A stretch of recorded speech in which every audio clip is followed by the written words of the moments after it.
मैं आपके सामने बाइबल का एक वचन रखना चाहता हूँ। मत्ती की अंजील मैथ्यू चैप्टर 5 वर्स 19।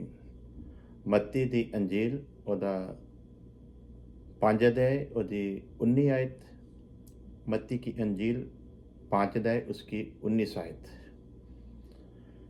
इसलिए जो कोई इन छोटी आज्ञाओं में से किसी एक को तोड़े और वैसा ही लोगों को सिखाए, वह स्वर्ग के राज्य में सबसे छोटा कहलाएगा। परंतु जो कोई उनका पालन करेगा और उन्हें सिखाएगा, वही स्वर्ग के राज्य में महान कहलाएगा। प्यारे अजीजों, आज हम लोग देख रहे हैं संसार में कि लोग अपना नाम कमाने की खातिर, शोहरत पाने की खातिर, पैसा कमाने की खातिर और भीड़ इकट्ठी करने की खातिर वचन के साथ खेल रहे हैं, वचन को तोड़ मरोड़ रहे हैं, जिसके कारण परमेश्वर उन्हें बहुत बड़ी सजा देगा। मेरे जैसा कोई सेवक जब इस बात की विरोधता करता है तो लोग कहते हैं कि परमेश्वर हर एक का न्याय करेगा उसके कामों के अनुसार, इसलिए आपको न्याय करने का कोई हक नहीं। आप अपने बारे में सोचें, दूसरों के बारे में छोड़ दें। प्यारे अजीजों, जब खुदा ने एक सेवक को वचन को सिखाने की जिम्मेवारी दी है, तो उस सेवक का ये कर्तव्य है कि वो सारी बातों की पालना करनी सिखाए।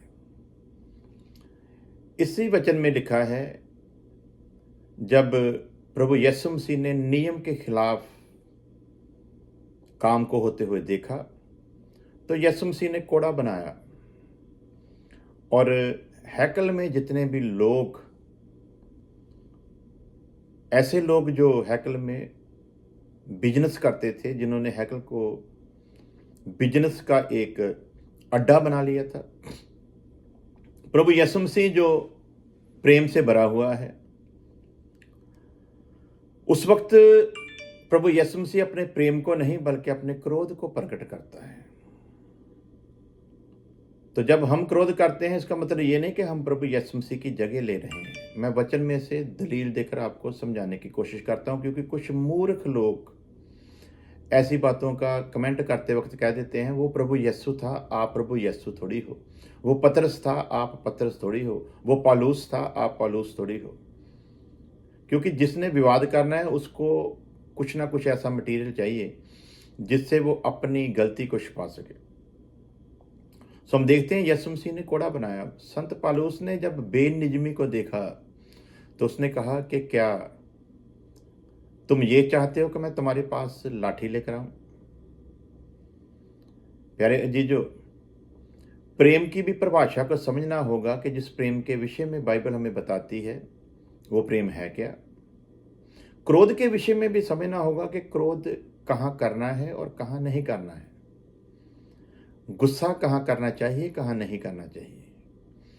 वचन में लिखा है कि बेनिजमी को जब तुम देखते हो तो उस पर उलाहना दो, उसके साथ सहमत मत हो जाओ, उलाहना दो। जहां भी कुछ गलत देखो उलाहना दो।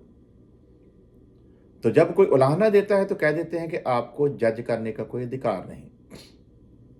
तो जो लोग ये कहते हैं कि आपको जज करने का कोई अधिकार नहीं, उनके लिए मेरा जवाब है कि 2-3 साल पहले मैंने एक वीडियो अपलोड किया था यूट्यूब पर,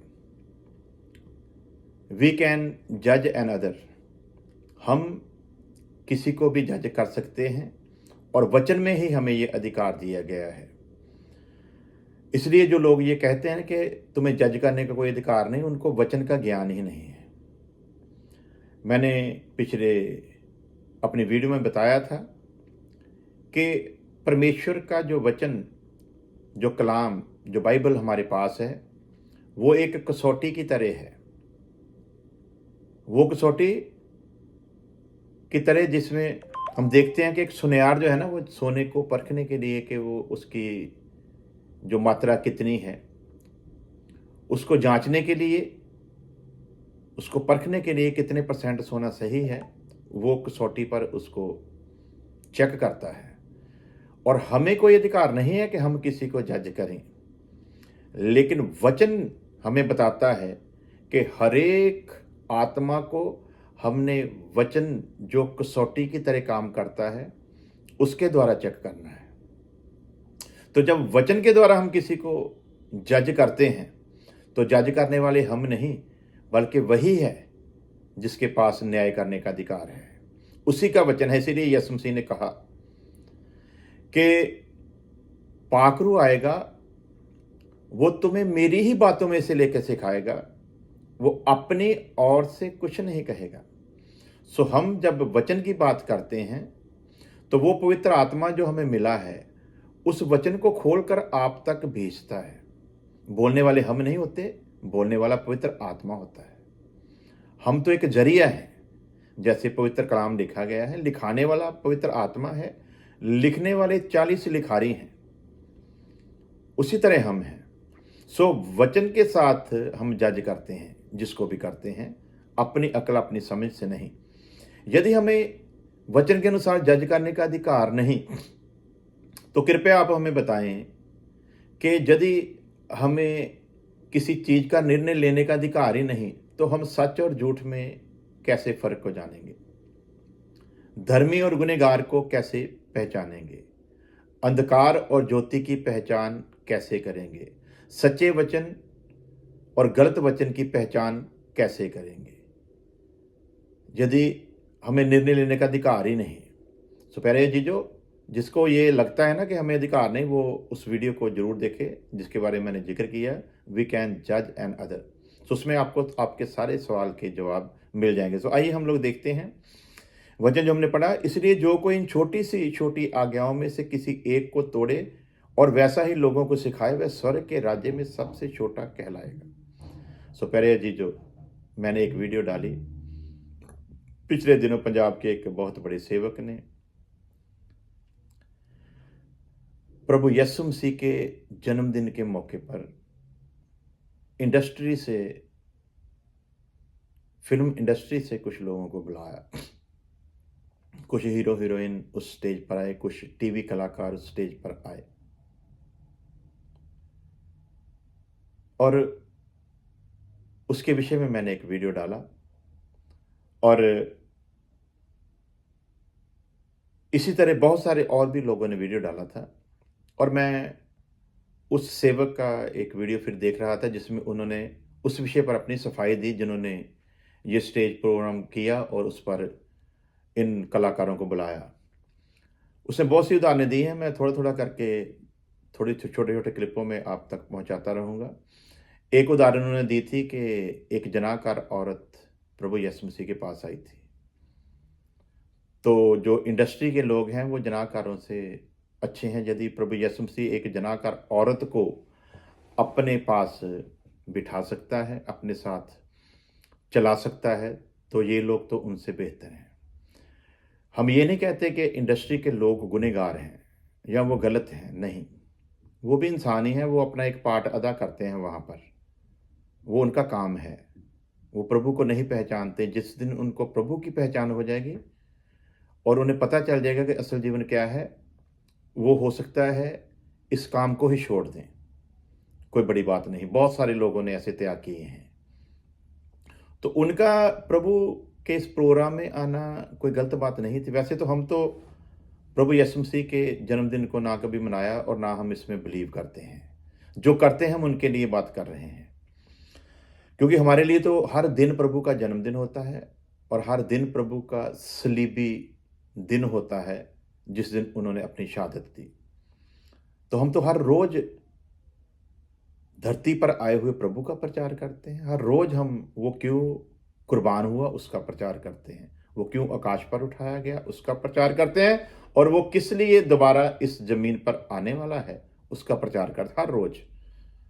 सो हमें किसी विशेष दिन की तरफ जाने की जरूरत नहीं, लेकिन ये लोग करते हैं। तो यदि ये करते हैं तो इसका मतलब इनका बिलीव भी वो है, और यदि इनका बिलीव वो है तो फिर इन्हें ये एहतियात बरतनी चाहिए थी कि हम करने क्या जा रहे हैं। कलाकारों का स्टेज पर आना गलत नहीं, कलाकार और भी प्रोग्रामों में जाते हैं। कलाकार गोल्डन टेम्पल में भी जाते हैं।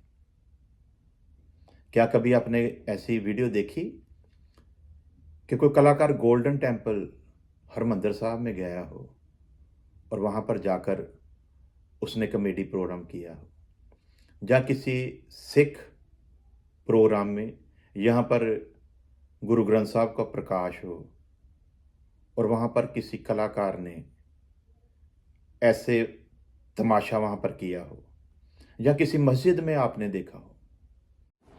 सो मसीही प्रोग्राम में कलाकारों का आना कोई बुरी बात नहीं, चाहे पूरी फिल्म इंडस्ट्री आए, कोई बुरी बात नहीं।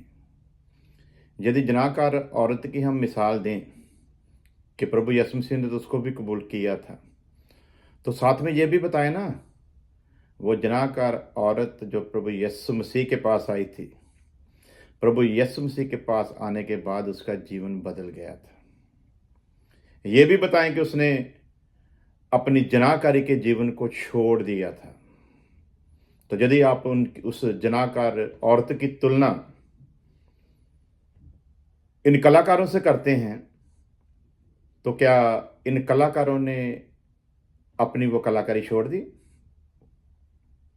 नहीं। सो प्यारे जी, जो मिसाल भी दें तो वो दें जिसका कोई अर्थ हो। बाइबल में लिखा है वचन के साथ अच्छी मिसालें होनी चाहिए, तो मिसाल देते वक्त भी उसका कोई अर्थ होना चाहिए, वे अर्थ नहीं।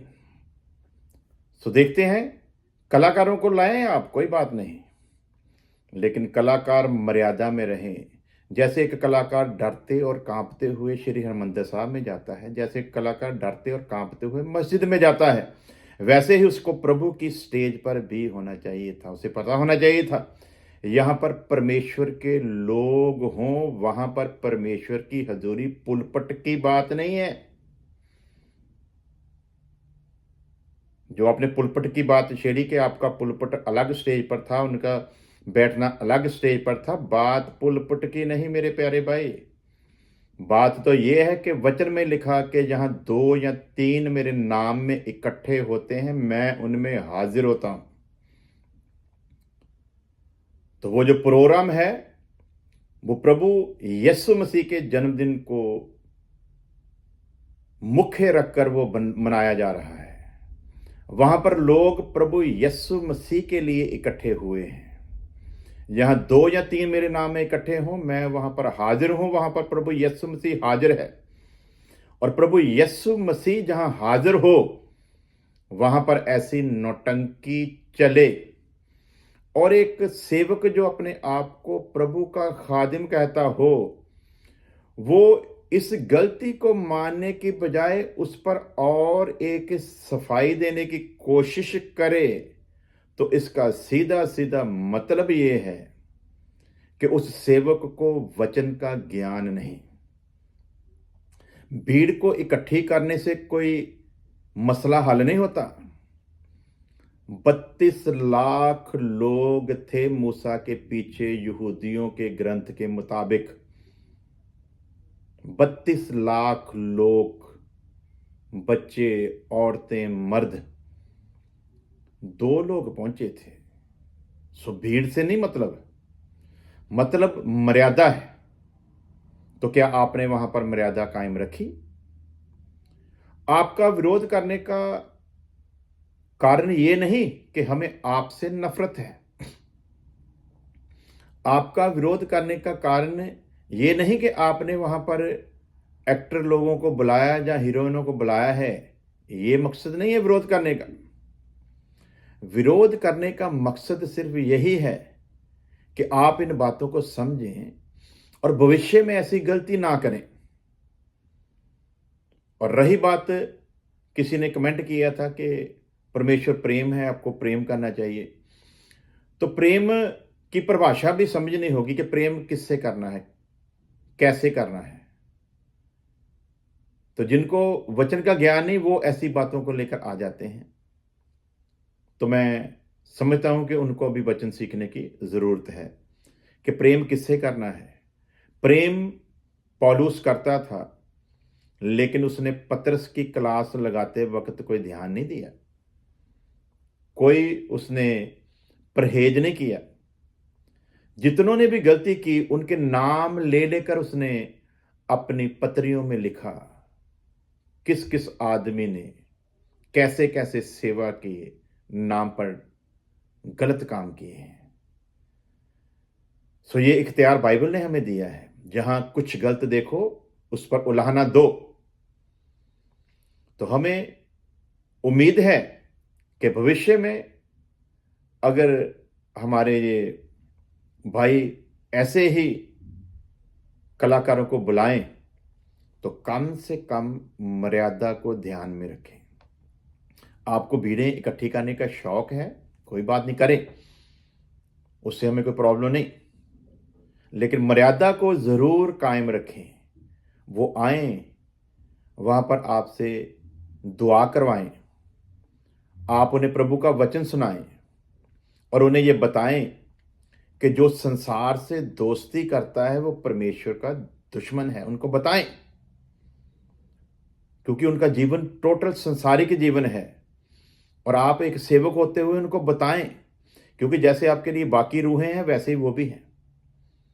कलाकार भी एक रूह है, उसको प्रभु यीशु मसीह का वचन सुनाना आपका फर्ज है। और उनको बताएं कि जैसा याकूब 4:4 में लिखा है, जो संसार से दोस्ती करता है, जो संसार से मित्रचारा करता है, वो परमेश्वर का दुश्मन है। उनको बताएं कि ये संसार उसकी कामना बीतती जा रही है, परंतु जो प्रभु के वचनों पर कायम रहेगा सो ही बचाया जाएगा।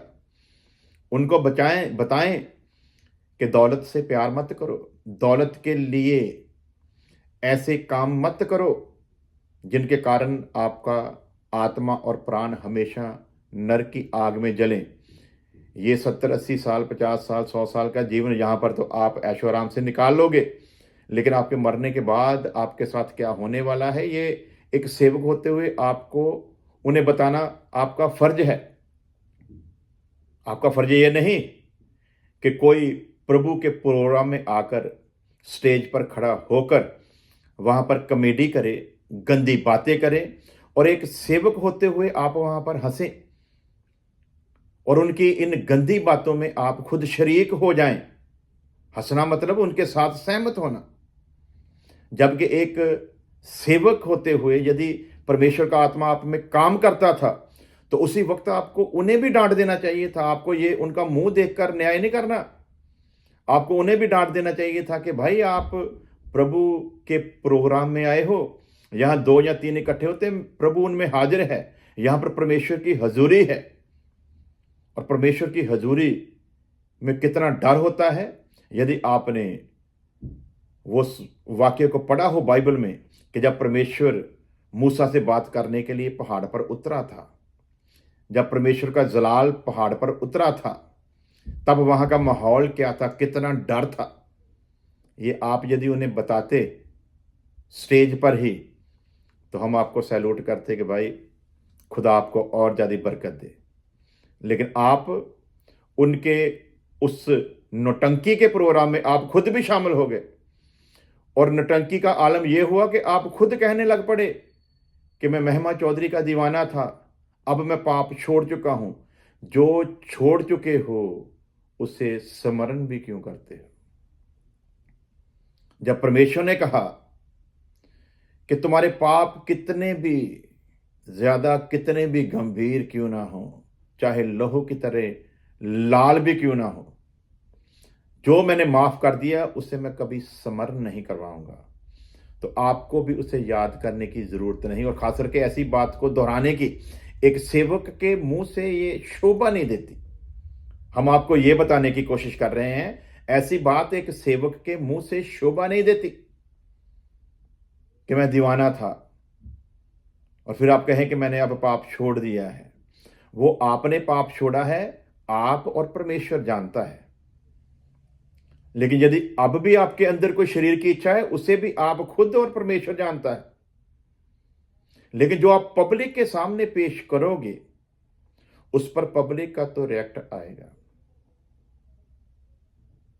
तो इसलिए वचन में लिखा है सेवक की आदत कैसी होनी चाहिए, सेवक का चाल चलन कैसा होना चाहिए, सेवक को कैसे लोगों के सामने आना है, उसे इस चीज का बखूबी पता होना चाहिए।